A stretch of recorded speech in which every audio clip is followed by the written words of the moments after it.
ఓకేనా? మీడియా మిత్రులకు నమస్కారం. మీకు అందరికీ తెలుసు, ఏఐసిసి ఆదేశాల మేరకు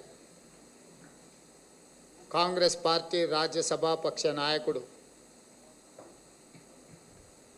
50 సంవత్సరాలు సుదీర్ఘంగా ఏకధాటిగా ప్రజల చేత ఎన్నుకోబడ్డ నాయకుడు పెద్దలు శ్రీ మల్లికార్జున్ ఖర్గే గారు జాతీయ స్థాయిలో మోడీ ప్రభుత్వం వచ్చిన తర్వాత ప్రభుత్వ ఆస్తులను ఏ విధంగా అగ్వకు అమ్మేసి ఆనాడు కాంగ్రెస్ పార్టీ అధికారంలోకి వచ్చినప్పుడు ప్రభుత్వ రంగ సంస్థలను ఏర్పాటు చేసి ఎస్సీ ఎస్టీ రిజర్వేషన్లను కాపాడడమే కాకుండా ఉద్యోగ అవకాశాలు కల్పించడానికి పెట్టిన పెట్టుబడులను అన్నింటిని కూడా జాతీయ స్థాయిలో నరేంద్ర మోడీ గారు అమ్మడం మొదలుపెట్టినరు. వాటికి సంబంధించి ఈ దేశ ప్రజలకు ఒక అవగాహన కల్పించి దేశంలో ఉన్న పరిస్థితులను వివరించడానికి ఏఐసిసి ఆదేశాల మేరకు పెద్దలు శ్రీ మల్లికార్జున్ ఖర్గే గారు ఈరోజు తెలంగాణ రాష్ట్రాన్ని సందర్శించారు. వారు ఆ అంశాలకు సంబంధించి పూర్తి వివరాలను మీడియా మిత్రుల ముందు పెట్టడం జరుగుతుంది.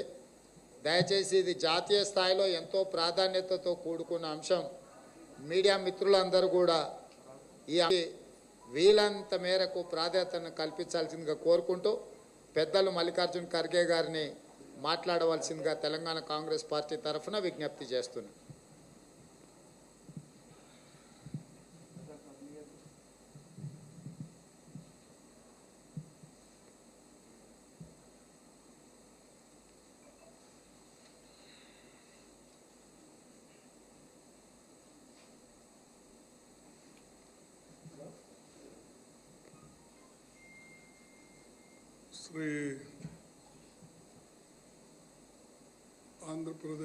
श्री तेलंगाना प्रदेश कांग्रेस कमेटी के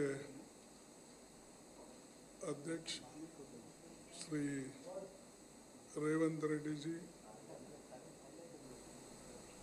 और कांग्रेस पार्टी के सभी वरिष्ठ नेतागण और यहाँ पर उपस्थित मेरे मीडिया के दोस्तों, मैं यहाँ पर जो आया हूँ खासकर रिसेंटली मोदी सरकार ने जो 23 अगस्त 2021 को नेशनल मोनेटाइजेशन पाइपलाइन में 6 लाख करोड़ रुपए जमा करने का जो एक देश के लोगों को संदेश दिया है और जितने भी पब्लिक सेक्टर्स हैं उसको एक एक करके मॉर्टगेज करना, लीज करना, हो सकता है आगे सेल भी करना। तो इसका परिणाम क्या होगा? What is going to be, how it is going to affect the common people and the country, and how we are going to lose all the public sectors to few people. Modi always said, अच्छे दिन लाऊंगा। अब मैं पूछना चाहता हूं, क्या ये अच्छे दिन है पहले तो आपने 3 साल में कम से कम 3,50,000 करोड़ की पब्लिक सेक्टर संपत्ति बेची है या लीज दी है। और अब आज भी फिर जो पंडित जवाहरलाल नेहरू जी के ज़माने में उन्होंने इस देश को बनाने के लिए आज़ादी के बाद जो मिक्स्ड इकोनॉमी का कंसेप्ट लाया था, 1951 के बाद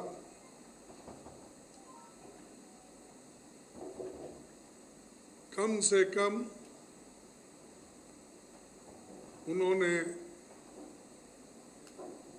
सैकड़ों पब्लिक सेक्टर्स इस देश में लाए। पंडित जवाहरलाल नेहरू जी मिक्स्ड इकोनॉमी पे अपना विश्वास करते थे और उसी के वजह से उन्होंने प्लानिंग कमीशन और बहुत से रिसर्च इंस्टीट्यूशन उन्होंने बनाए। 1951 में सिर्फ 5 पब्लिक सेक्टर थे इस देश में, लेकिन उनके ज़माने में नियरली 89 पब्लिक सेक्टर इसको जोड़ दिए। आज इसी के वजह से हैदराबाद का भी नाम हिंदुस्तान में नहीं, सारे देश में, सारे संसार में इसका नाम बड़ा है, क्योंकि इतने पब्लिक सेक्टर यहाँ पर लाए गए और उस पब्लिक सेक्टर से इतना एम्प्लॉयमेंट हैदराबाद में बढ़ा और उसके वजह से यहाँ का इकोनॉमी बढ़ी। अब जब इनकम लोगों के हाथ में पैसा आता है तो नेचुरली कंजम्पशन भी बढ़ता है। जब कंजम्पशन बढ़ता है तो बिजनेस बढ़ता है। जब बिजनेस बढ़ता है तो यहाँ संपत्ति भी बढ़ती है। तो इसका कारण जवाहरलाल नेहरू जी है, कांग्रेस पार्टी है, और कांग्रेस पार्टी ने अपने मिक्स्ड इकोनॉमी में बहुत से इंडस्ट्रीज इस देश में लाई।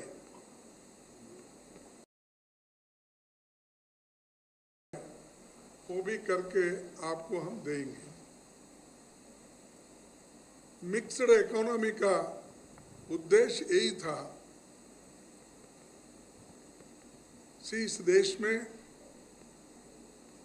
प्राइवेट सेक्टर हो, पब्लिक सेक्टर हो, कोऑपरेटिव सेक्टर हो, जॉइंट सेक्टर हो, सभी सेक्टर्स को जवाहरलाल नेहरू जी ने तवज्जो दिया और इन सेक्टर्स के साथ ही बड़े BHEL, BEL, ITs, ये जो टेलीफोन इंडस्ट्रीज, ये सब इस देश में आए। और आज पब्लिक सेक्टर्स के तहत 35 लाख लोग काम कर रहे हैं। 35 लाख लोग एश्योर्ड इनकम ले रहे हैं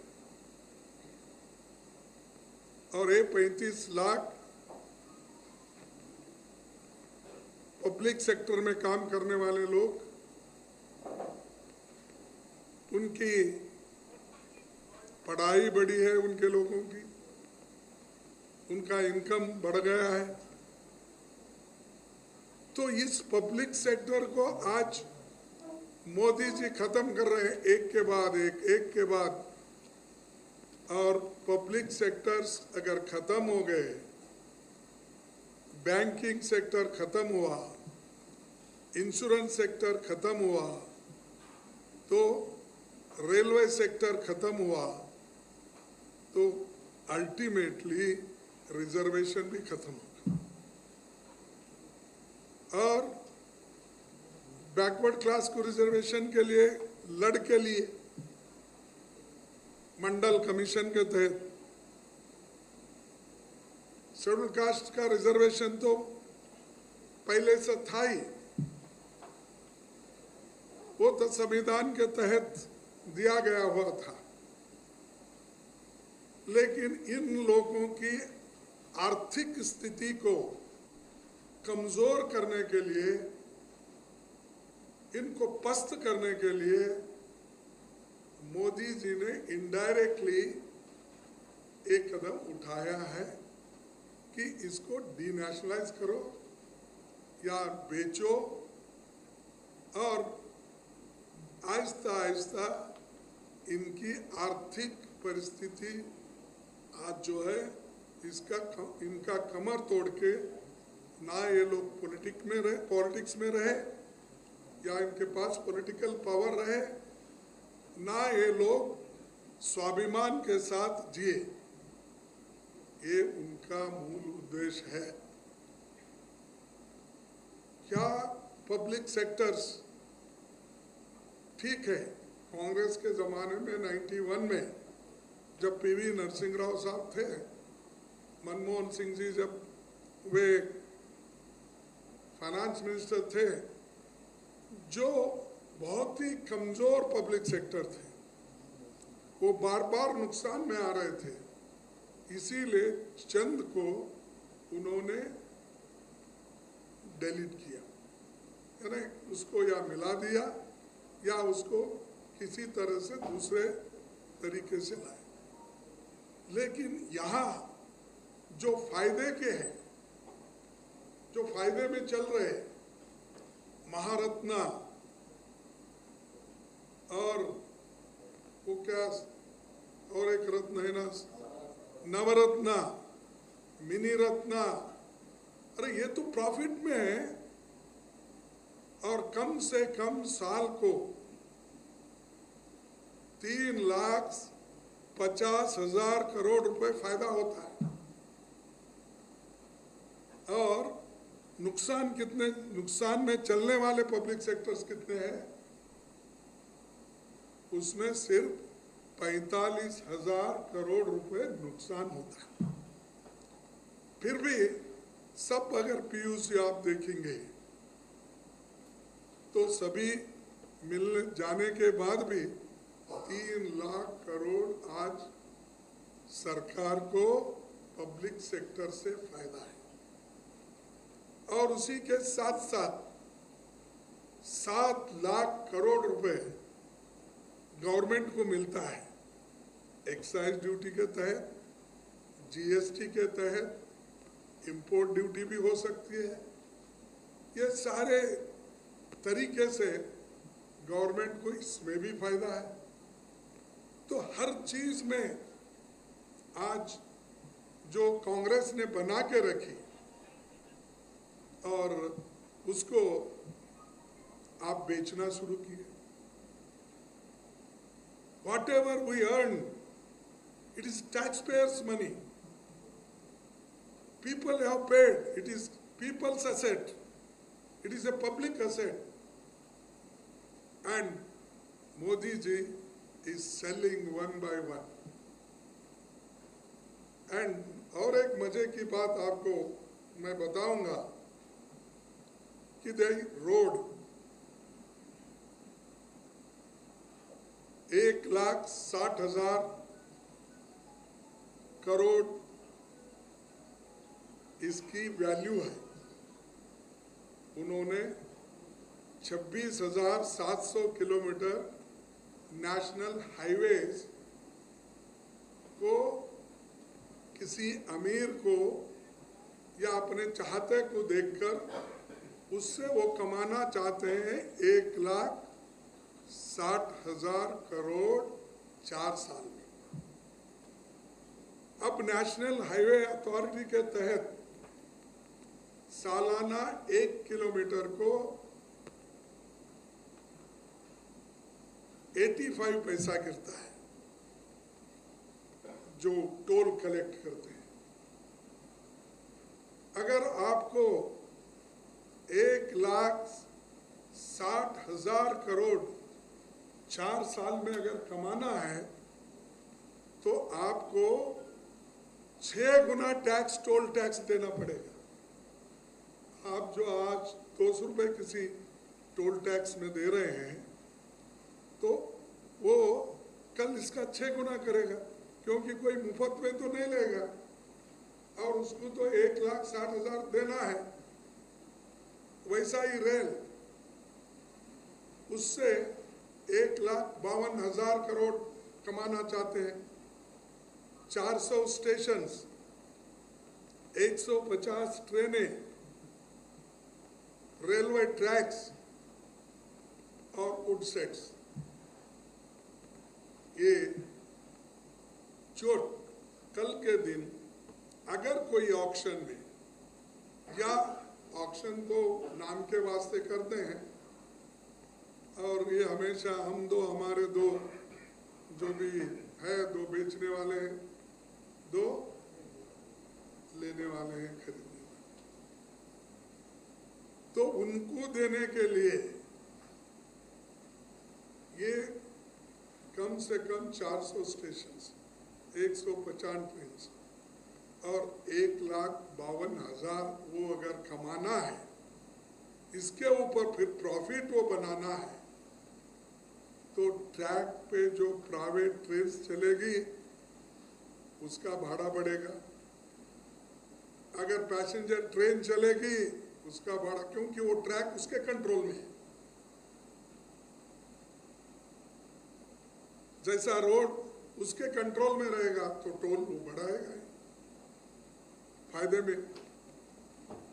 तो पावर ट्रांसमिशन, ये भी बहुत बड़ा इशू है।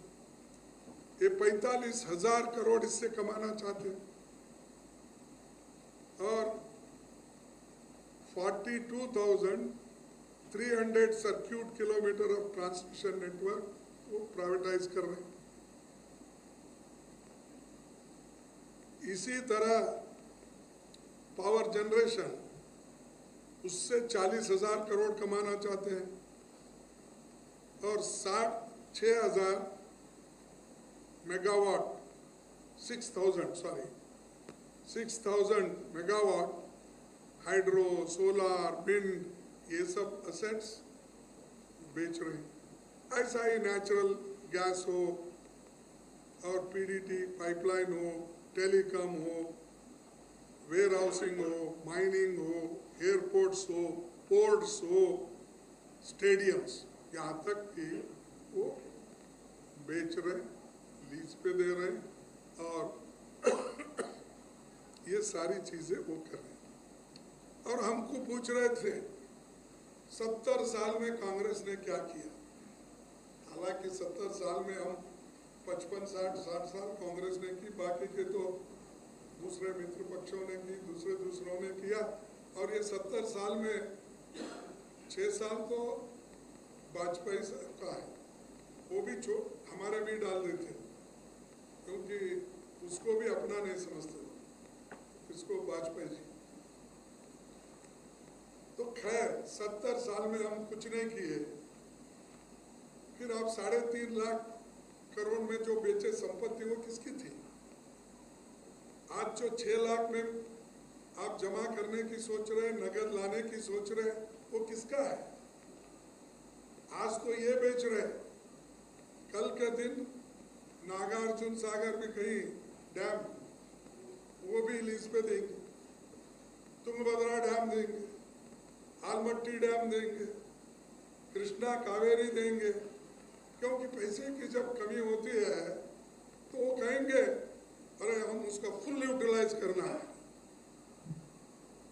तो ये जो इन्होंने सोच के रखा है और आज जो करने जा रहे हैं, ये जनता के हित में नहीं और जनता के खिलाफ है और हम ये होने नहीं देंगे। कांग्रेस पार्टी सारी संपत्ति को बचाने की कोशिश करेगी और जो कुछ हमने हासिल किया है जनता के लिए, आप एक एक करके नुकसान है समझकर आप ये कर रहे हैं। अगर ये नहीं होते आज के दिन देश इतना बड़ा नहीं होता। पहले क्या बैंक्स इंदिरा गांधी जी ने नेशनलाइज किए, बैंक नेशनलाइज होने के बाद ही गरीब लोग बैंक में पैर रखने लगे, पहले था। और इनकी जन धन योजना, जनधन योजना में उन्होंने गर्व से कहते हैं कि 43 करोड़ अकाउंट्स बने हैं। लेकिन प्राइवेट बैंक में कितने अकाउंट खोले?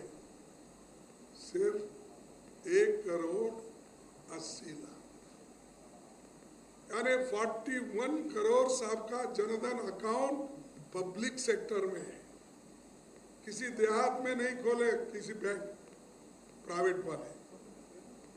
अरे ये सब सारा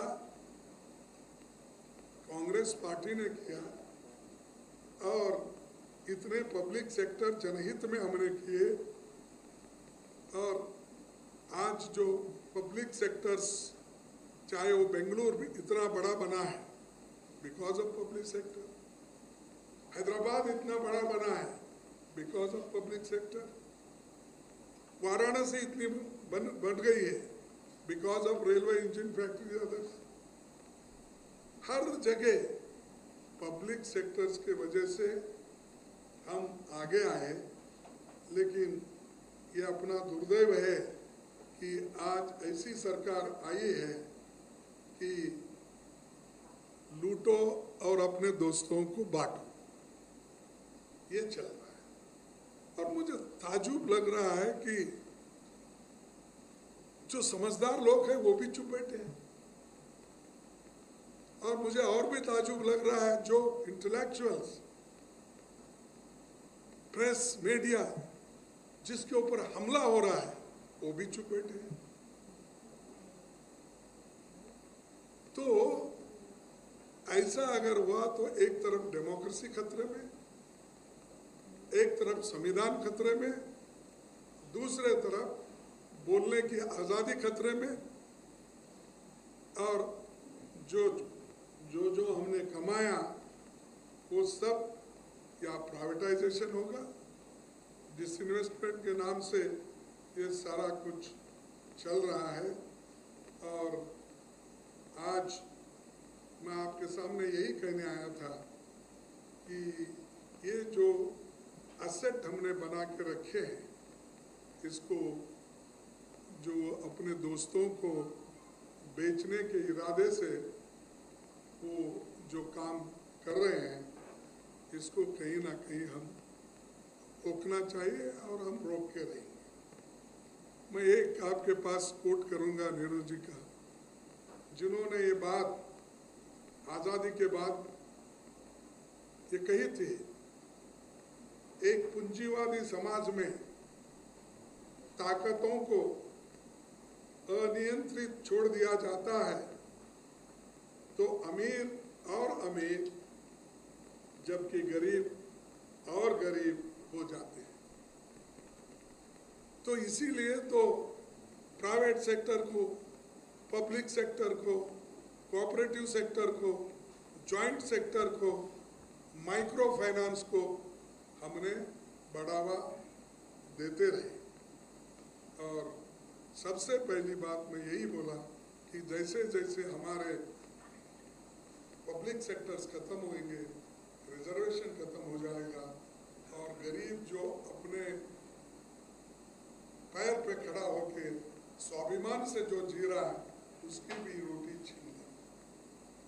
रेलवे एक ही सेक्टर में, पहले जब मैं रेलवे मिनिस्टर था 14 लाख लोग काम करते थे, आज 12,35,000 पे आए और वो कम करते जा रहे हैं। तो इसके ऊपर से सोचिए आप। मैं अपील करता हूं देशवासियों से और खासकर तेलंगाना वालों से भी, क्योंकि यहाँ पर भी इतने मजबूत पब्लिक सेक्टर्स थे, इतने एम्प्लॉयमेंट थे, इसीलिए तो ये गांव बढ़ते बढ़ते इतना बढ़ गया है। उनसे भी जैसा कहते हैं, बस्ती बस्ती बसते बसते बस्ती बनता है, वैसा ही बड़ा गांव बनता है। इसीलिए हम यही चाहेंगे कि हमारे पब्लिक सेक्टर्स को हम हिफाजत करना चाहिए। और मैं पहले ही कहा, जो बहुत ही खराब है, और वो मैंने ये भी कहा कि उसके लिए अगर कुछ आप दुरुस्त कर सकते हैं, इसमें से पैसा डाल सकते हैं, तो आप कीजिए। और एक इंटरेस्टिंग बात यह है, ये जितने भी लोग ये सारे 12 सेक्टर्स में लेंगे, लीज पे लेंगे, 30 साल लेंगे, 50 साल लेंगे, 90 इयर्स लेंगे, बाद में बोलेंगे कोई बैंक हमारे पैसे देने के लिए तैयार नहीं, हमारे नाम से करो तब हमको लोन मिलेगा, तो फिर उनके नाम से हो जाए। लेकिन पैसा इनके पास नहीं। पब्लिक सेक्टर बैंक्स पैसा भी वहीं से लेंगे, गिरवी रखेंगे हमारा सामान, ओनरशिप हमारे कागज में रहेगा, सारा ओनरशिप उनके पास रहेगा। तो ये समझने की बात है। इसलिए मैं यही कहना चाहता हूं कि ये 60 लाख करोड़ की बात जो निर्मला सीतारामन ने कहा और मोदी जी यही कहते रहे, पहले से भी कहते हैं कि आज तक उन्होंने जो प्रॉमिस किया उसमें कोई फुलफिलमेंट नहीं हो सकता, छोटे मोटे काम की। क्योंकि मैंने देखा उनके, आप 3 भाषण निकाल के दो, देखिए पहले जब उन्होंने ये 3 साल के 15 अगस्त के भाषण में देखिए, उन्होंने ये कहा 100 लाख करोड़ मैं इन्वेस्ट कराने लगा। कहाँ है 100 लाख करोड़? एक ईंट तो डाले हैं। 100 लाख करोड़ का उन्होंने नक्शा दिया, लेकिन एक ईंट कहीं नहीं लगी, एक फैक्ट्री कहीं नहीं आया, एम्प्लॉयमेंट कहीं नहीं हुआ। ये तो एम्प्लॉयमेंट छोड़िए, हम क्रिएट किए सो एम्प्लॉयमेंट तो छीन ले रहे हैं। आप जो 2-2 करोड़ देने की वायदा किए थे, वो 15 करोड़ नौकरियां कहाँ हैं? हो सकता है आप लोगों को मिले होंगे, क्योंकि हैदराबाद ये सेंटर है अपने भारत का, तो यहाँ कुछ आया होगा, कहीं आपके पास मालूम नहीं मुझे, और देश के युवकों के पास तो नहीं है। तो कहने का मकसद ये है, वायदा करते हैं लेकिन उसको निभाते नहीं, तो हम इसके लिए लड़ते रहे।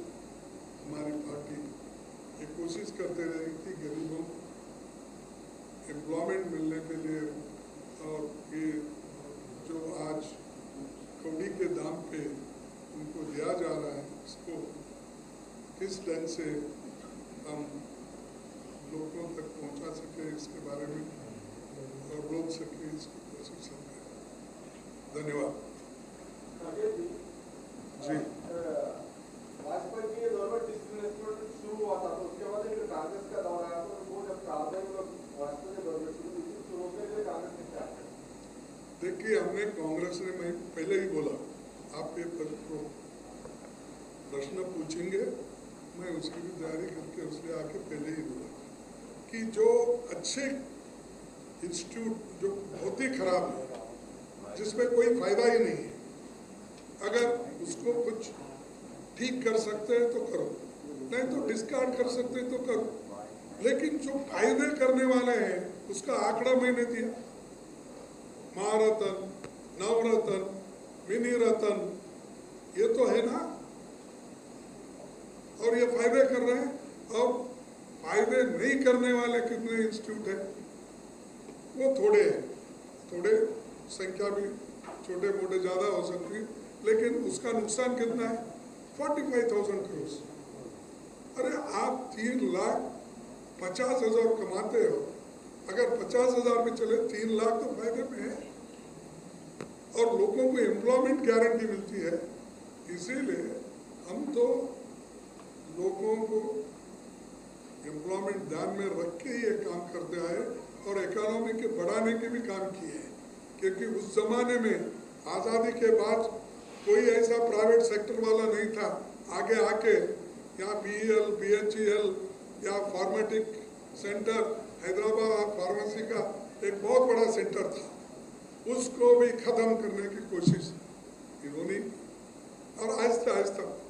तो ये हमको सोचना चाहिए, चंद चीज़ें हमको करना चाहिए, उसको रिटेन करना चाहिए, और उसके लिए हम लड़ना।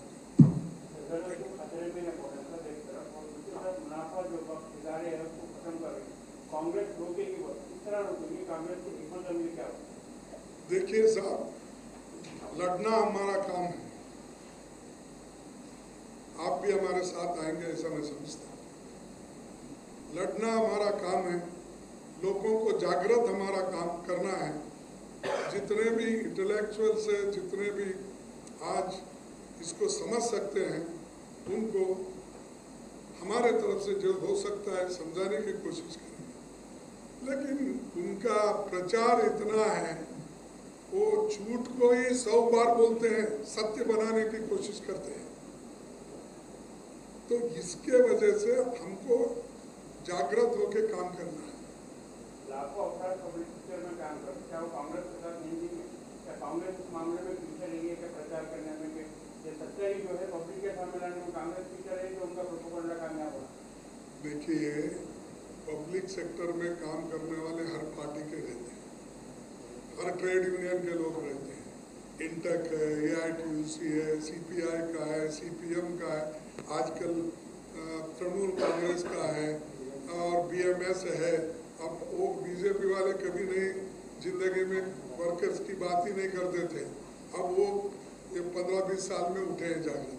पहले तो ना किसी बाबा साहब अम्बेडकर की बात करते थे, किसी मजदूर की बात करते थे, कुछ नहीं। RSS का एजेंडा, उसी में सब कुछ उनका स्वर्ग दिखता था। तो आज आ तो लेके हमारा फर्ज ये होता है कि लेबर लॉज को भी देखना, उसके साथ साथ पहले इसको टिकाना है, पब्लिक सेक्टर्स को हम रखना।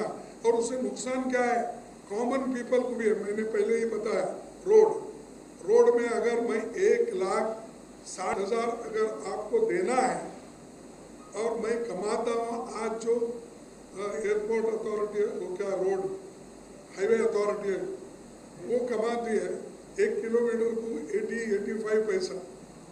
वो कैसा आज उसको मिलता ही है 1 करोड़ रुपए भी नहीं मिलता महीने। तो यहाँ पर उसको 1,60,000 रुपए अगर कमाना है तो टोल कितने और बढ़ाना होगा, और एक टोल को कितना पट, 6 पट 7 पट पैसा वसूल करेगा व्हीकल के ऊपर, आपके ऊपर। आप तो लोग इतना होने के बावजूद भी डीजल पेट्रोल इतनी महंगी हो गई, फिर भी कोई आवाज नहीं उठता। आवाज हम उठा रहे हैं, आप नहीं सुनिए, उसको क्या तलवार लेके मारते थोड़ी, बात कर सकते हैं, आर्गुमेंट कर सकते हैं, लेकिन आप जरा छपाते हैं, हमारे लिए भी थोड़ा जगह रखिए, या टीवी में थोड़ा जगह, आपके पेपर में तो आएगा, लेकिन हमारा हम अपने को आधा कॉलम देंगे, उसको अगर 4 कॉलम देंगे, उसकी फोटो दाढ़ी के साथ छप जाएगी और हमारा कुछ भी नहीं है। तो मेरा कहना ये है कि आप सभी से विनती है, ये पब्लिक कॉज है, कॉमन पीपल को भी इफेक्ट होता है, तो आपको भी इफेक्ट हो रहा बोल के आप सुप्रीम कोर्ट गए थे, राम ने गया था, तो इस अरे उसीलिए बोल रहा ना, राम एम राम उनके ही है, बहुत सी चीजें मुझे मालूम है। सो इसीलिए सबको इफेक्ट हो रहा है, अब पेगासस सबको इफेक्ट हो रहा है, आर्मी से लेकर मेरे तक, मेरे से लेकर आप तक, तो इसीलिए हमको होशियार है। Thank you very much.